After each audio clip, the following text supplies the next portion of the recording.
Well, the 4th of August, 2015, we're discussing the topic of the Iranian-Iraqi war, which some say broke out in July of 1979, and others say it broke out in 1982. But everybody's agreed that it ended rather suddenly in August of 1988. My guest is Dave DeWitt, Athens News. I'm Robert Whaley, retired historian from Ohio University, and this is the Athens Speakout number 341. So I'll start out with a statement about what we were talking about 2 weeks ago. And we made the point that Ronald Reagan was a very shallow anti-communist ideologue who got elected, overwhelming victory in November of 1980. And the CIA was already engaged in an underground war in Pakistan, and the CIA was financing Pakistan agents and army to fight Soviet interventionists with Muslim Pakistani guerrillas paid for by the CIA. And the CIA also paid Saudi guerrillas to fight in this civil war in Afghanistan, which was a fight between 5 different tribes. Afghanistan was not a state, not a nation. It was a no man's land, easily infiltrated by the CIA and also infiltrated by Soviet, you might say them colleagues or brotherhood, because there were Turkmenistan, Kyrgyzstan, Kazakhstan, Uzbekistan, peoples living in the Soviet republics, as well as having tribal brothers in Afghanistan. Anyway, Brezhnev was in charge, Leonid Brezhnev, and he was afraid of the CIA, and he was fighting a negative war, keep the CIA out, but he was not really interested in conquering territory in Afghanistan. And the war continued under Reagan. Brezhnev retired, and Andropov continues the thing. Chernenko continues it, and they kept sending agents into Afghanistan, and nobody knew who would ever be the winner. Now, after Gorbachev came to power, Gorbachev said, we're not going to keep financing this war, and he withdrew rather suddenly.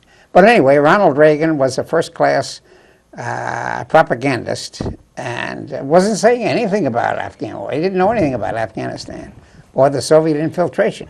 Just keep it general. Communism is a danger. Moscow is a danger. Anyway, I guess we've said enough about that. It was we've said enough about that. So the reality is that the Cold War was a metaphor.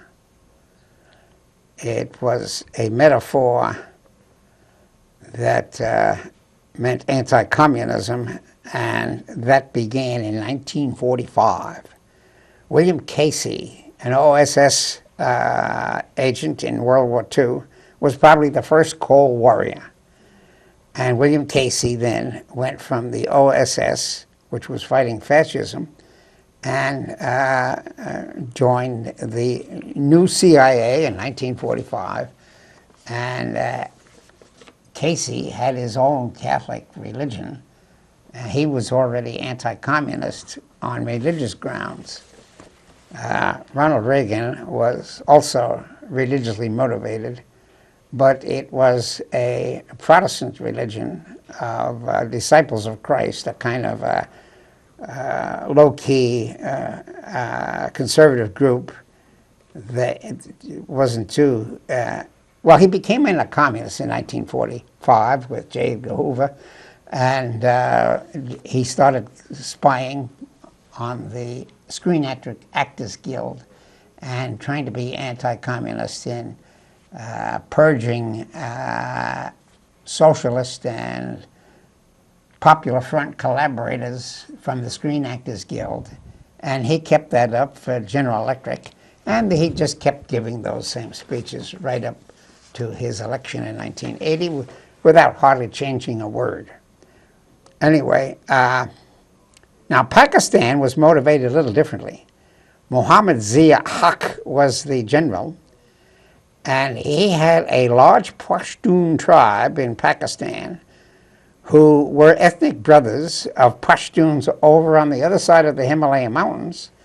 So if the Pashtun guerrillas infiltrated Afghanistan, maybe they could pick up a couple of provinces over the other side of the Himalayan mountains. And they sent 100,000 guerrillas over there to just stir up trouble in Afghanistan. Anyway, the cost under Ronald Reagan was under Jimmy Carter was relatively weak. It was called Operation Cyclone, and he only put in $20 to $40 million the first year. And then Ronald Reagan kept the Operation Cyclone going, and it was up to $630 million by 1987, when Gorbachev decided that the killing of 14,000 Soviet troops wasn't worth anything.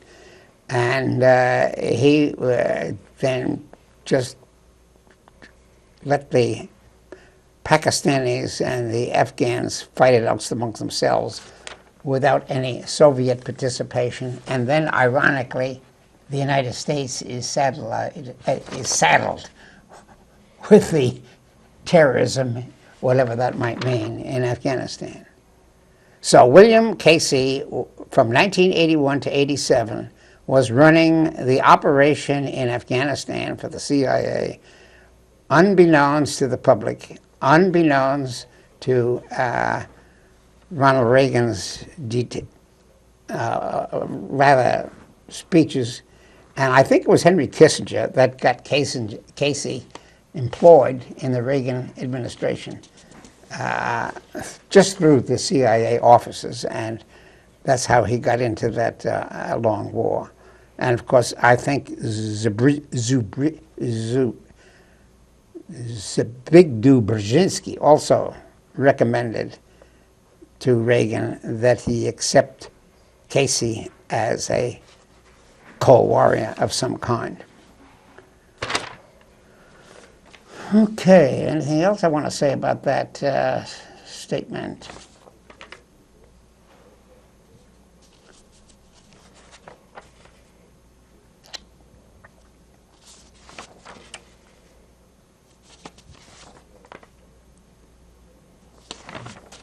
Well, the second statement that we made was to clarify the religious and political attitudes of Henry Kissinger. And both Dave DeWitt and I are suspicious of his Machiavellian diplomacy, which sometimes serves the interest of the United States, and sometimes it serves the interest of Israel, and sometimes serves the interest of Egypt, sometimes serves the interest of China. But the balance of power is a diplomatic game to avoid war, and you have war through political deceit. In other words, the diplomats keep it peaceful in the halls of the State Department and the foreign offices of the world. Henry Kissinger was a German Jew, born in Germany, became an American citizen, was religiously conservative, unlike most of the Jews in New York that he met. If he was an atheist, he kept that philosophy to himself, and there are many Jews who would proclaim themselves as agnostic or atheist, but Kissinger was not one of those.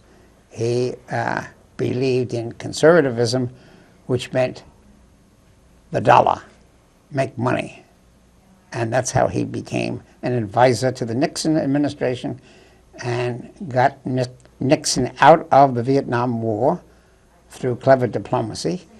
And he got Carter a peace treaty with Egypt and Israel by negotiating from both sides. And he gave Carter a gift of getting Saddam Hussein, not Saddam Hussein, but Anwar Sadat, to get the Sinai back, and persuaded the Israelis that they couldn't hang on to the Sinai, would have to retreat. And he did that in a peaceful negotiations, which ended the Fourth Arab-Israeli War in a compromise situation. Meanwhile, Carter got confused with his attempt to mediate the Arab-Israeli-Palestinian crisis. He thought because he was an expert on the Old Testament that he could somehow or other convince Jews and Muslims to negotiate. It failed. There are hardliners in Israel, and there are hardliners in the Muslim states, and they're not particularly interested in compromise. And the Iranian Revolution was a Shia revolution which overthrew the Shah of Iran, who had been a collaborator of the Anglo-American oil cartel, and the new Ayatollah Khomeini regarded the United States as the great Satan, and they regarded Israel as the little Satan.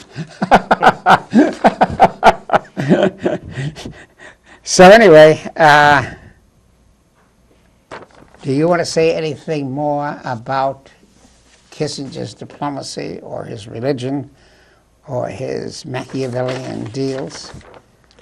No, I think that you covered it pretty well. Okay.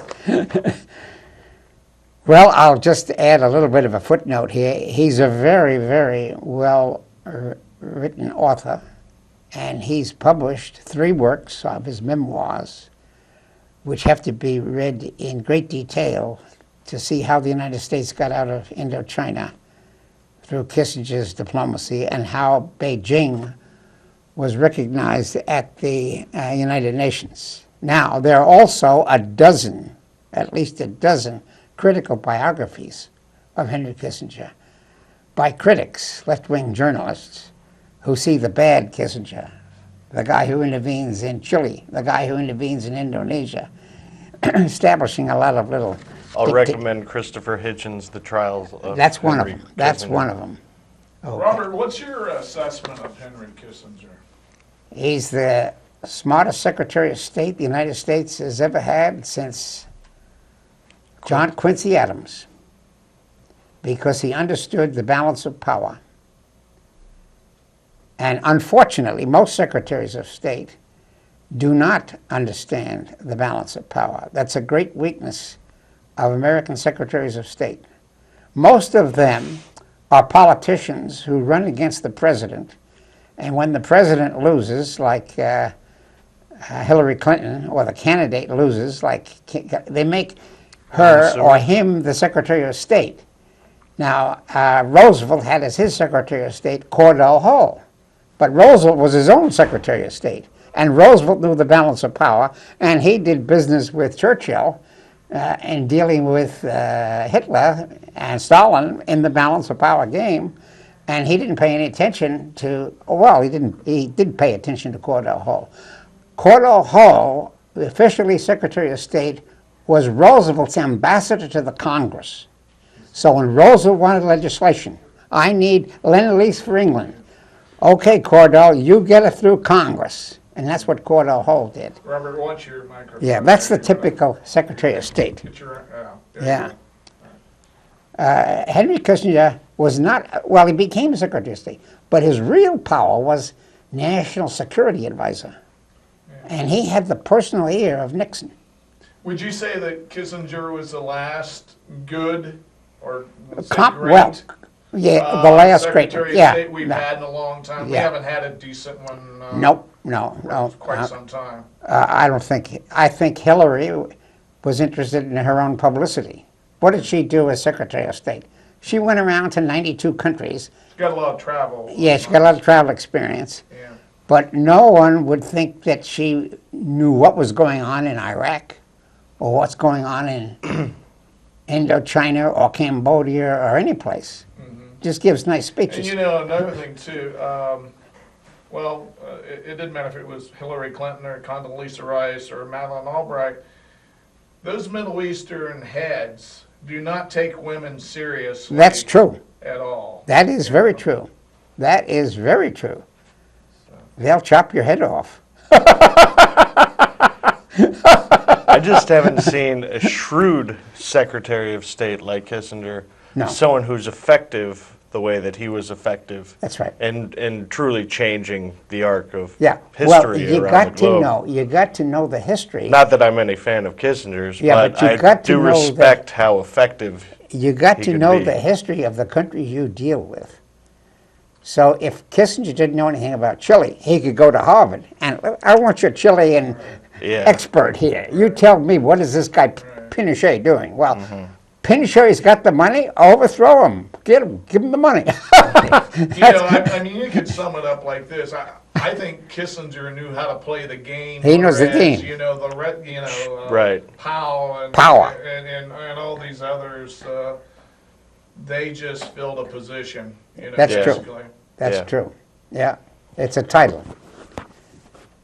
Now, John Quincy Adams's talent is that he knew how to balance British interests and French interests and Spanish interests. Oh, and how to play them off of each other. That's right. And he got Madison out of the disastrous War of 1812. Right, and he Because- got the Monroe Doctrine. And he got the Come Monroe alone. Doctrine. Yeah. And the Monroe Doctrine was really written by John Quincy Adams, but he gave the president the title the credit. because he was a conservative Federalist, the last of the Federalists, appointed by a Democrat, Monroe. And after the war was over, the Monroe administration was called the era of good feelings. Right, And nobody had any enemies. yeah. Then that was the end of, John Quincy Adams became the sixth president. Yes. And his presidency got into a conflict with Jackson and the New that South, turned into a big, and that got into the anti-slavery issue. right. And he was no longer a diplomat. But John Quincy Adams had been the minister to St. Petersburg under George Washington. And he became the minister and to he Holland. grew up, he traveled with his father to France. Yeah, he knew French and he knew John Adams English. was the and ambassador to France. he'd been to Germany. He was the ambassador to Berlin. Yeah, so he had been everywhere. He knew Europe. everyone in Europe, yeah. And he had that experience and the knowledge and the history behind it to give That's right. him the tools he needed to Yeah. play the game. And Well, Henry Kissinger had manage it. Harvard at his disposal, MIT. yeah, and then Kissinger was just an academic. He was just and then, smart and he then knew his he went to the history. Pentagon and he learned that atomic diplomacy, and learned how and he would give advice on atomic weapons. So he had friends in the Pentagon and he had friends in the State Department, and I believe he knew something about the CIA, know who to promote and how to defeat people. Oh, I'm sure he knew I'm sure he was well aware of the power dynamics within the CIA. Yeah, he understood that. Okay, I guess we've said enough about Henry Kissinger. Let's go to another question. Let's get to the key here. How did the Iran-Iraqi war come to an end? How did it come to an end? Yeah, well, we already spoke about the beginning. Right. It was September 1980, according to the American press, but Saddam Hussein said it began in September of 1979 when the Ayatollah Khomeini infiltrated Shia agents into Iraq. So there was a Shia-Sunni conflict. And then there was a conflict about arms, about oil. And so they had an all-out war, two fanatics, all-out war, and their Muslims were expendable. And that war went on until suddenly, on the 22nd of August, it came to an end. Do you know how it came and why? Well, I know that Iraq was under enormous international pressure to end the war. Well, And there was Resolution 598. well, that's how it ended. Okay, well, I think we have to go back a year or so. Mm-hmm. I think we have to look at what the Defense Department was doing, and what the Secretary of State was doing, and what the CIA was doing inside Iraq. Because under Reagan, the Defense Department, under Caspar Weinberger, and the CIA under Casey, wanted to arm Saddam Hussein to weaken the Ayatollah Khomeini. Mm-hmm. Because he was public enemy number one because he arrested these 52 hostages. So the CIA was supporting the weak Assad, and the Defense Department was supporting the weak Assad. And Bush 41, or Bush became George Herbert Walker Bush was the vice president. Mm-hmm. Now, he knew more about the diplomacy through the oil business than Reagan did, and he had his fingers on this. And Ronald Reagan's first Secretary of State, General Alexander Haig, was a bad appointment. And I think he got the appointment through Kissinger and through Casey. And George Bush, vice president, and Caspar Weinberger went to Ronald Reagan and said, this fanatic anti-communist wants to have a war in the Middle East and wants to back Menachem Begin in getting into an invasion of Iraq and Syria and to destroy the PLO. And Weinberger says to Reagan, we don't want a war in the Middle East. We have to try and mediate that war and bring it to a close. So it was Haig who predicted that Menachem Begin would go to war against the PLO. And this was going to go on simultaneously with this Iraq-Iranian war. So what do you want, 4 wars going on in the Middle East? Right. No, you got to cool this. Yeah. And you had the Afghanistan. So it was Caspar Weinberger who pulls the plug under Alexander Haig and gets his fellow Bechtel corporate director as the new Secretary of State. So Bechtel Corporation was in charge of both the Defense Department and the State Department. Mm. And they were in it for the money. They were selling equipment to the military-industrial complex. But you sell war equipment under peacetime conditions. You don't have an active war going on. You prepare for the war. Mm-hmm. But with nuclear bombs, you don't want to get into it, okay? And Ronald Reagan just has to give a speech on anti-communism. The Soviets are responsible for all of this, but they didn't want to get into a Middle East war. So this war was going on secretly because it was going to weaken Iran as long as it was secret and not in the American press, okay? Mm-hmm. So all the Americans knew is that the Muslim fanatics were fighting each other for 8 years, and they were fighting over the border. And they didn't allow Saddam Hussein to take the Abadan oil refinery. Now, there is another thing that's not well known. The Israelis were selling secondhand arms to the Iranians to keep the Iranians in the ball game. Oh, really? Yeah, the Iranians had equipment from the Shah's days. All of the cannons and the airplanes were American design. So how do you get munitions for that? Well, you go to the second-hand market. You go to Argentina. You go to Brussels. So And- why would the Israelis want to keep Iran going along in the war? Because they believe the same thing as Kissinger.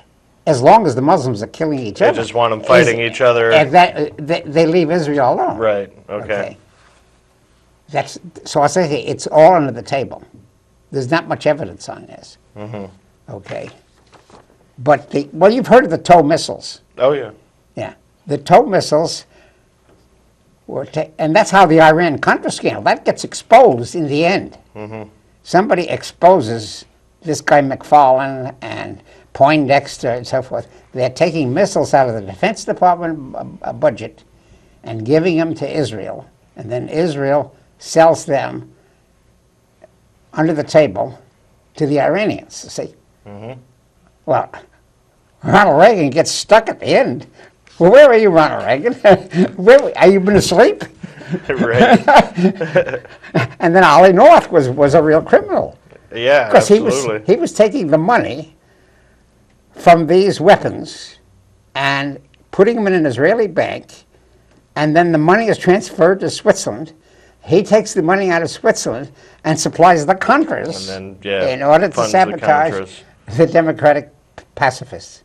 Yeah. Yeah. Well, Ronald Reagan plays innocence. Oh And- yeah, he just played dumb. Yeah, he played dumb. And McFarlane takes the rap, and Ollie North takes the rap.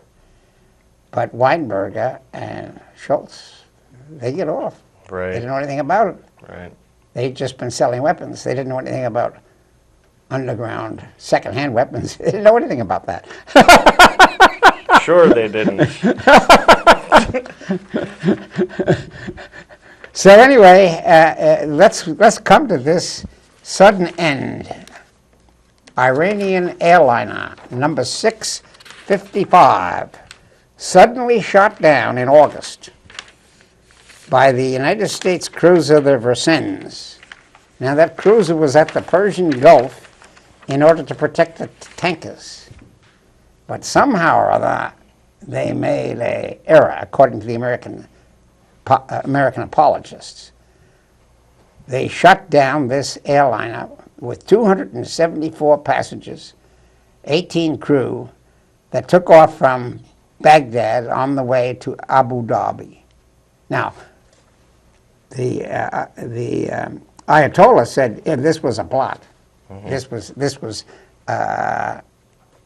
a deliberate shooting. Now, the reason why it comes in '88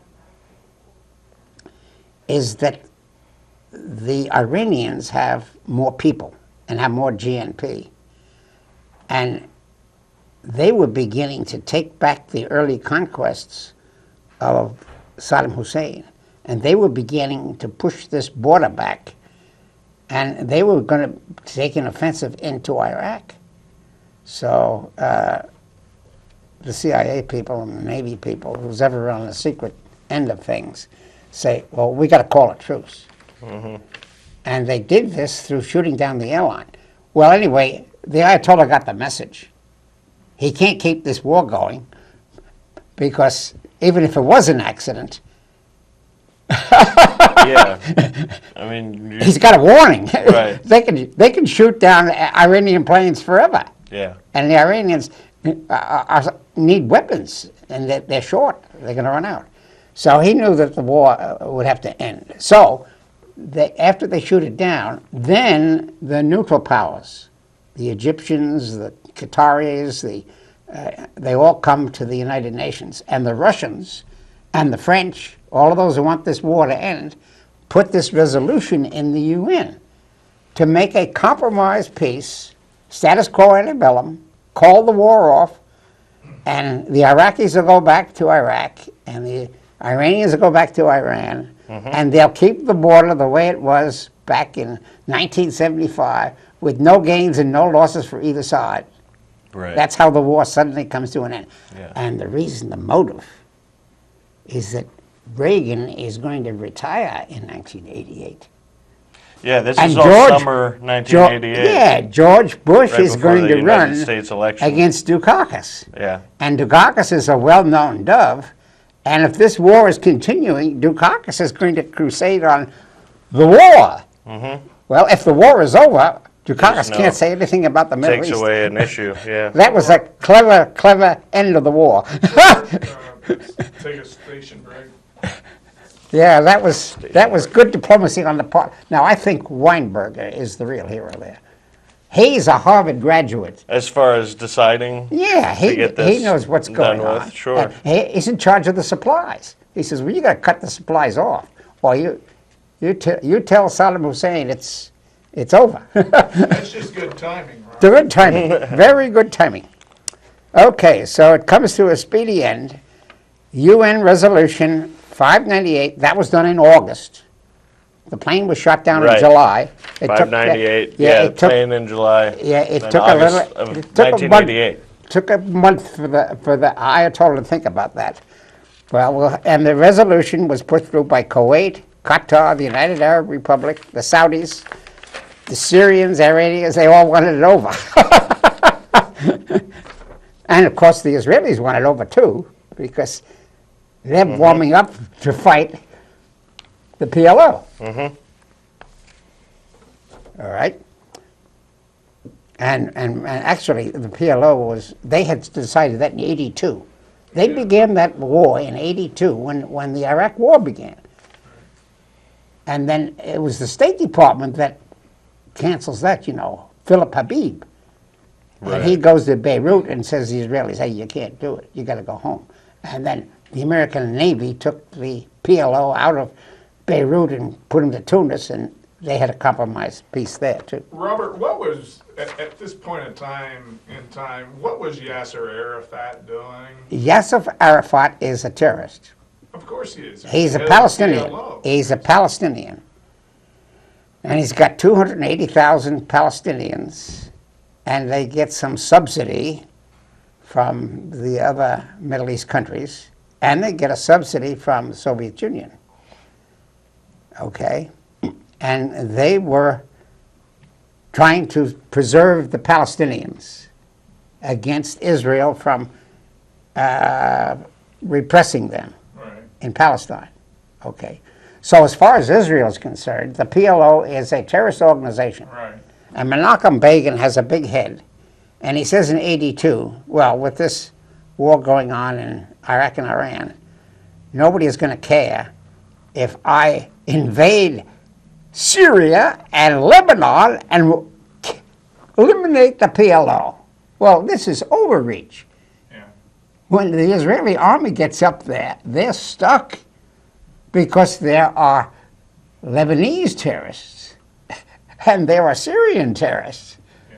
So the Syrians are fighting back. So the State Department says, hey, Habib, you get those guys out of that war because Begin can't win it. So they said to PLO, they said to Arafat, we'll take you out of Beirut and we'll send you to Tunis, free of charge. We'll take the destroyers and take your whole organization. Then the Israelis can't get you. Yeah. You're safe. Well, then, 10 years later, Arafat comes back to Palestine and starts his own. Well, he dies at old age and dies in Israel or in I think he died in a French hospital. French hospital. Yeah. But the Israelis were still after him Yeah. No doubt. up into the 90s. But anyway, the Reagan administration, let's talk about the costs of this war to the Iranians and the Iraqis. In 1980, the Iranians had 110 to 150,000 men under arms. And they had 1,700 to 2,000 tanks. And they had 320 aircraft. And they expanded it from volunteers from Syria to another 350,000 militia allies. Okay. Now, on the Iraqi side, the 110,000, 150,000 men compare to 200,000 men. The Iraqis had more men under arms because the Iranians were under revolution, and their arms were in this decaying state because the Americans had cut off the resupply as soon as the Shah was over. So they were stalling for a year, okay? And they got some arms through the Soviet Union, and they got some arms through Israel. And then on the tanks, they started out with 2,500 tanks. They had more tanks. Now the aircraft, totally missing. The Iraqis have no statistics on aircraft because they were destroyed. Nobody bothered to count them. So anyway, in 1982, they expand this. Both sides expand. In 1982, Iran got 350,000 troops. And the Iraqis got 175,000 troops. So they could recruit Muslim camels and recruit Muslim sheiks from the desert from both sides.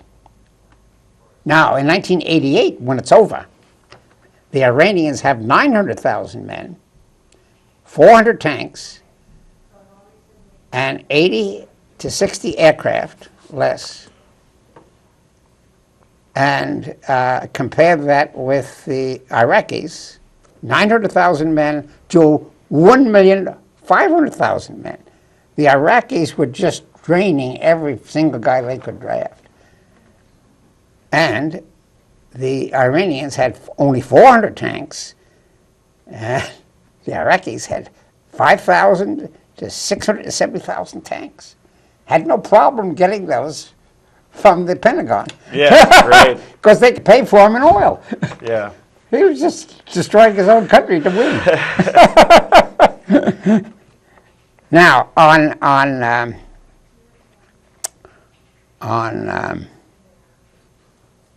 money, it cost the Iraqis $560 billion,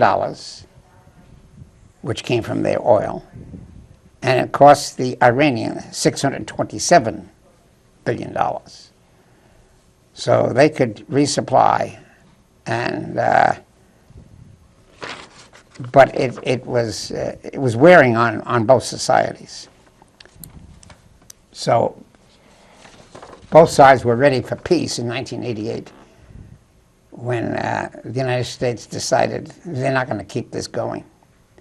Now, the Iraqis had F-5 airplanes, Mirage French fighters, and the Iranians had a couple of Soviet planes. And then they got these helicopters. They got the helicopters through the second-hand market and this Israeli connection and these money makers. That's the paradox of diplomacy and war. Okay, so we'll go to another question, which can be answered quite simply. Did Ronald Reagan support Israel, or did he support Iran or Iraq during these conflicts? Did he know what was going on? Maybe he was senile by that point. I don't think he knew anything and didn't want to know anything. Yeah, I don't think He just said to Weinberger, "You're in charge of the arms," and he just said to Schultz, "You're in charge of the State Department." Yeah, he was definitely good at delegating in that capacity. I And don't that's think that through he was Bacon. too No, concerned he himself. didn't have his fingers on the. No, he was no Henry Kissinger. He was no John Quincy Adams. He was no Lyndon Johnson. No Franklin Roosevelt. No. No hands-on president. He was a figurehead. And I think, yeah, and I think that was very intentional of him to set himself up in that Yeah. way. Because then when all the scandals that, there were hundreds of scandals under appointees of his. Yeah. And he was able, because of his figurehead status, to just kind of rise above that and Yeah, right, wander off like he had nothing to do with it. right. So, do you have any conclusion about the Iran-Iraq war? A conclusion, I think that you summed it up pretty well. I remembered an old joke when you were talking about how the United States provided so many arms to Right. Iraq, because when the Gulf War came about several years later, the news reports were all saying, Iraq's got incredible weapons, amazing weapons, Yeah. wonderful weapons. And well, how do you know that? We looked at the receipt. What was that? Say that again. I missed that story. It's just an old joke from a comedian that I enjoy. He's talking about how on the news during the Gulf War, everybody was Oh, saying, the Gulf War now. yeah, This Iraq's got amazing weapons, wonderful This is weapons. George Bush, Yeah. 41 now. Right, yeah, in the little bit early later. 90s. Yeah. I don't think anybody quizzed Reagan.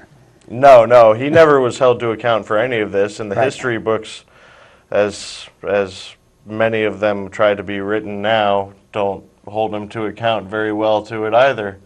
At Oh, least I in the think- popular. There are many Oh, historians who yeah, do. yeah. But in the popular school systems, Yeah. they don't hold Reagan accountable for any of this. Yeah. He's the so-called morning in America. Right. The church on the hill. But some of these 10 candidates are still going to campaign on Ronald Reagan's In reputation. 1988, the 10 Democrats. Is that what you're No, talking no, about? I'm talking about the 10. Oh, in 2015. Oh, I'm sure they're going to, the hagiographers are going to be out in full force Yeah. for But the Ronald Reagan. Democrats They're not going to mention several things about him. They're not going to mention his tax increases. They're not going to mention Iran-Contra. They're not going to mention Iran-Contra. They're not going to mention amnesty that he gave to 12 million immigrants. Yeah. They're not going to mention any of this. Right. Well, I'll just want to go back to the Soviet thing. Brezhnev, Andropov were stale bureaucrats.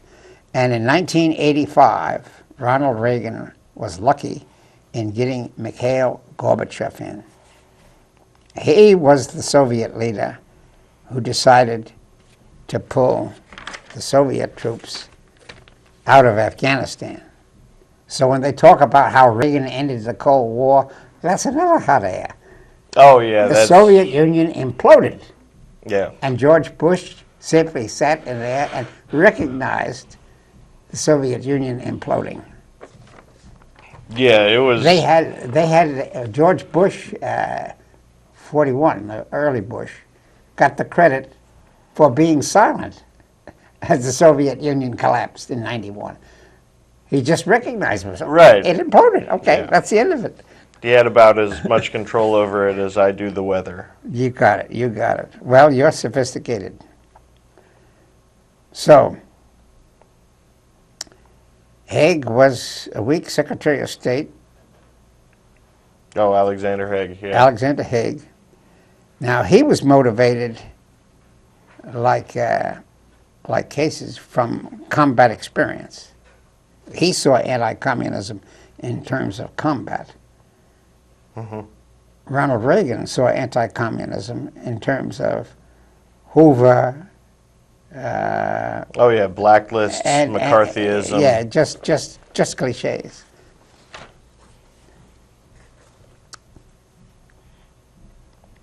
So it was Saddam Hussein who attacked Ayatollah Khomeini, and he was financed through the underground. And Casey was born in Nassau County, studied in Queens, went to Brooklyn College, and was an OSS veteran, devout Catholic, joined the CIA in 1947, and was fighting, like James V. Forrestal, the pro-Catholic anti-communist war. He saw it in terms of combat.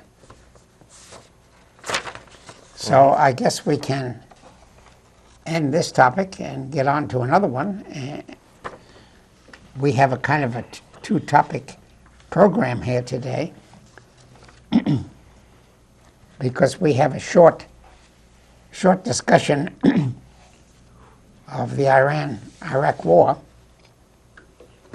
And the new topic is the part two is going to be called Ronald Reagan's Economic Policies from 1981, from the beginning to 88. And what is his idea on taxes, spending, and the budget? And I think we first have to give the lineup of the Republican and Democratic members of Congress, because they're going to have to vote on Ronald Reagan's budget. Mm-hmm. What was the situation in 1980? Do you remember that? Well, as far as what Reagan did? When Ronald Reagan got elected in was. 1980, the Republicans took the Senate. Uh-huh. And they made gains in the House, but they didn't take it. Yeah, Tip O'Neill still held 270 seats in the House of Representatives. And the new Bob Michael, a Republican leader of the House, only had 192. Mm-hmm. So Reagan couldn't get everything he wanted. He had to negotiate. And in the Senate was still a little close. 53 Republicans under Howard Baker, a kind of a centrist, moderate Republican from Tennessee. And the Democrats also had a kind of a moderate centrist, led by Robert Byrd from West Virginia. So they could negotiate fairly well, and they could just fine-tune Ronald Reagan's budget. So the key man here is the Office of Management and the Budget, run by David Stockman. Do you know much about that? How the budget is made?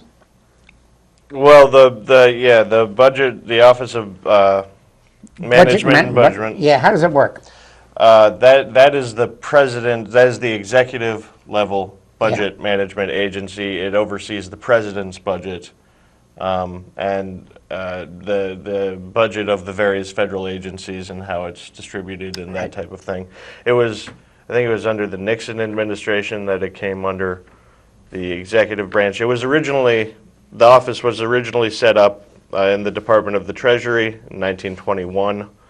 It was moved to the Executive Office of the President in 1939 and reorganized into the Office of Management and Budget in 1970 under the Nixon administration. And this is the president's budget arm, essentially. Yeah. Now, that whole bureaucratic change was a weakening of the American Constitution. Right. This is the budget. The purse has traditionally been held by Congress. Yes. And it said that all money bills should originate in the House of Representatives. Right. Article 2. Yeah. And so this is another part of the 20th century, and you've seen this with war powers throughout the 20th century, right. And this is the economic version of it, the leaking of power from Congress down Pennsylvania Avenue into the White House. Well, you see, the problem was that in the 19th century, you could have 20 senators negotiate the Farm Bill, and you could negotiate between Wisconsin cheese and Virginia tobacco and make a deal and come up with a budget. But the First World War is what led Warren G. Harding to create this Bureau of the Budget. In 21, yeah. Because the executive branch could hire dozens, hundreds of statisticians to work out all of these figures. So I made a little sketch of what the budget looks like in form. So half the budget goes to the military, to the This is Army, the discretionary Navy. spending. right? Yeah, this is the CIA. This is Yeah. the military budget that Right. has been growing ever since 1945. It's around 55% Right. since Truman gave us the Right. military empire. And then on the other side, you got the people who get agriculture, That's everything: The energy, highways, education, science. science. Hold it up to the camera, Robert. Yep, right, okay. In other words, the big appropriation is Army, This is Navy, all Marines, and military. CIA. Yeah, It's around 55% there. right. And this is everything else. Yeah, and you can I'll name those lists. You got interest on national debt. Now that's important because that can't be cut. That's the Right. money that you owe to China, to England, to Right. Holland.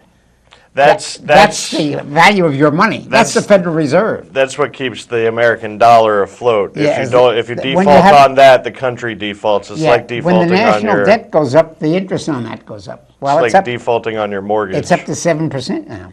Yeah. Oh yeah. Okay.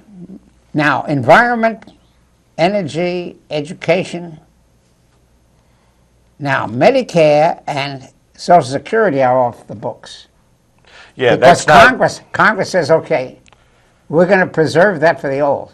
Yeah, and those And are Reagan paid went along for. with that. Those are paid for separately. This is discretionary spending. Yeah. Now, the highways and bridges, you can cut those, hospitals, agriculture. So those were all up to negotiations. So, you have anybody else you want to quote on how this first tax bill came out? The 1981 bill. Yeah, The 1981 bill was the. key bill. It was the key bill, and I would be one who argues that it was the what threw the country into recession. In shortly after it was 2000, 2008. Now, you're waiting. But I guess to start off with, this is a key moment in United States economic history that we are very much still feeling the reverberations of the today. average person is. The average person is, yeah. Right. And what happened was the Chicago school, the Yeah. Milton Friedman, this is where the Milton Friedman supply side economic theory takes hold Right. and changes the course of wealth distribution in the United States Right. to the point now where we are in a second Gilded Age in the United States. Yeah. I would argue as a consequence of these very actions right here. I think you're right.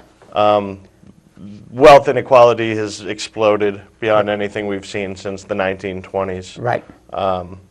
Over the last 40 years since these economics were first implemented, the average worker wage has grown maybe about 5% or so, whereas the average income and wealth of the upper 1% has exploded. That's right. And like I said, we're in the second Gilded Age. Probably, this is probably where it worse starts. than the Gilded Age. It probably worse. probably is worse than the first Gilded Age. Yep. Yeah, I believe you're right. And this is where it all starts, right here. All right. I think I agree with that. And I would like to add this, that I read Senator William Mitchell, his memoirs. Senator William Mitchell was a liberal from Maine, a Democrat, who was elected in '81 on the same time Reagan was elected. And he talks about how the negotiations work. He had to negotiate this budget. Mm-hmm. And he used to visit his constituencies. Now, Reagan says, first of all, we have to balance the budget. That's what he promised. And his constituents all said, yes, let's balance the budget. So Reagan and Mitchell and the main constituents all wanted to balance the budget. And that's a great promise, but they don't do it. Because after they take care of this money, both the Democrats and Republicans say, well, anything that we don't have the revenues for, well, then we just expand the debt. Right. And we're not going to be charged for it. We just push it on to the future. Right. And nobody cares whether the debt goes from This 600 is million before to... the debt hawks came around. Yeah, that's how it worked. But- So it was first priority in the minds of honest people, but the last priority, the way it works. Absolutely. And I mean, I think we have to recognize this for what it is. This is a redistribution of wealth. That's right. Upward. Right. To the top. Right. And away from everyone else. We have 2 minutes remaining. Okay, well, we'll just summarize rather quickly, just to finish up Mitchell. Mitchell used to go home to his constituents, and they would give him contradictory evidence. We want to keep Medicare, but we want you to balance the budget. Right. So he got contradictory advice from his own constituents. Well, he couldn't argue with them because when he got back to Washington, he had the Reagan budget, so he became a compromiser, became weak Democrat, Oh, yeah. No, Tip caved. like No everybody doubt. else caved. Everyone else, yeah. True. Okay, well, This thank is you a for good coming. place to leave it. We can take it up here. Yeah, we got to keep the debate going. Thank you, Professor. We want to have a little bit more about Stockman because Stockman eventually Oh, yeah. repudiates Reagan and said the whole thing is a fraud. Yeah, he does. He does. We'll have to get into that next time. Right.